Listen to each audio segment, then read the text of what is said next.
হাদিসের মধ্যে আসছে কোন ব্যক্তি যখন আল্লাহর কাছে দোয়া করে তখন আল্লাহ পাক রব্বুল আলামিন তার যদি কোনো পেরেশানি থাকে, তার কোনো ঋণ থাকে, এই ব্যাপারেও যদি আল্লাহকে বলে, যদি কায়ে মনোবাক্যে বলে, ইনশাআল্লাহ তার পেরেশানি, তার ঋণ সহ যা বলবে আল্লাহকে, আল্লাহ তার ওই পেরেশানি থেকে তাকে হেফাজত করবেন।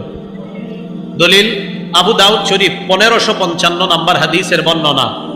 আন আবি সাঈদ আল খুদরি রাদিয়াল্লাহু তাআলা আনহু قال আবু সাঈদ খুদরি রাদিয়াল্লাহু তাআলা আনহুর বর্ণনা, দাখালা রাসূলুল্লাহ সাল্লাল্লাহু আলাইহি ওয়াসাল্লাম ইয়াওমান আল মসজিদ, আল্লাহ নবী একদিন মসজিদে প্রবেশ করলেন। নবীজি মসজিদে প্রবেশ করার পর ফাইযা হুয়া বিরাজুলিন মিনাল আনসার ইউকালু লাহু আবু উমামা রাদিয়াল্লাহু তাআলা আন, হঠাৎ আল্লাহ নবী দেখলেন নবীর সাহাবা আবু উমামা রাদিয়াল্লাহু তাআলা আন মসজিদে বসা। নবীজি আবু উমামাকে বললেন, ইয়া আবা উমামা, ও আবু উমামা, মালি আরাকা জালিসান ফিল মসজিদি ফি গায়রি ওয়াক্তিস সালাহ। আবু উমামা, নামাজের সময় ছাড়া এই সময় তুমি অটাইমে কেন মসজিদের মধ্যে বসা? এটা তো নামাজের সময় না, এখন মসজিদে কেন আসছো? এর মানে আমার নবীর সাহাবারা বিপদ আপদে পড়লে, পেরেশানিতে পড়লে মসজিদে দৌড়ায় যাইতেন।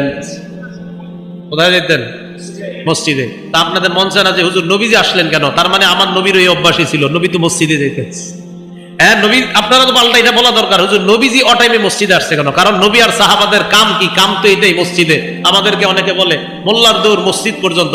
আলহামদুলিল্লাহ, এটা কয় না যে সিনেমা হল পর্যন্ত, আমগো দৌড় মসজিদ পর্যন্তই। রাগ করেন না, যখন কয় মোল্লার দৌড় মসজিদ পর্যন্ত রাগ হইবেন না, আলহামদুলিল্লাহ। সাথে সাথে বলবেন, আল্লাহ এই ভাইয়ের কথাটা আপনি কবুল করে আমারে কিয়ামতের ময়দানে আমারে মসজিদের মোল্লা বলছে, আপনি এই হিসাবে কবুল করে আমারে জান্নাত দিয়ে দিন।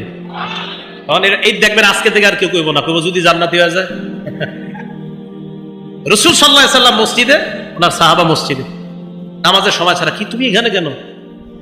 সাহাবা বলে, ইয়া রাসূলুল্লাহ, হুমুমুন লাজিমাতনি ওয়া দুয়ুন, হুজুর খুব পেরেশানিতে আছে, অনেক ঋণে আছে, এজন্য মসজিদে বসে রয়েছে, মনটা খারাপ। আল্লাহ নবী কয়, আলা উআল্লিমুকা কালামান ইদা আনতা কুনতাহু আযহাবাল্লাহু আনকা হাম্মা ওয়া কাযা আনকা দাইনাক। আমি কি তোমাকে এমন কিছু কথা শিখাই দিব না, যে কথাটা যদি আল্লাহকে কায় মনোবাক্যে বলো, আশা করা যায় আল্লাহ তোমার পেরেশানি দূর করে দিবেন, তোমার ঋণ আদায়ের ব্যবস্থা আল্লাহ করে দিবেন। ইয়া রাসূলুল্লাহ, এমন আমলই তো আমার দরকার, যে আমল করলে আমার ঋণ আদায় পরিশোধ সহজ হয়ে যায়, এমন আমল আপনার কাছে জানতে চাই। অনেকে ঋণ নিয়ে আবার ঋণ দিতে চায় না, ঠিক না? এটা আবার ঠিক না। বুখারীর বর্ণনা, ক্বালা রাসূলুল্লাহ সাল্লাল্লাহু আলাইহি ওয়াসাল্লাম, আল্লাহ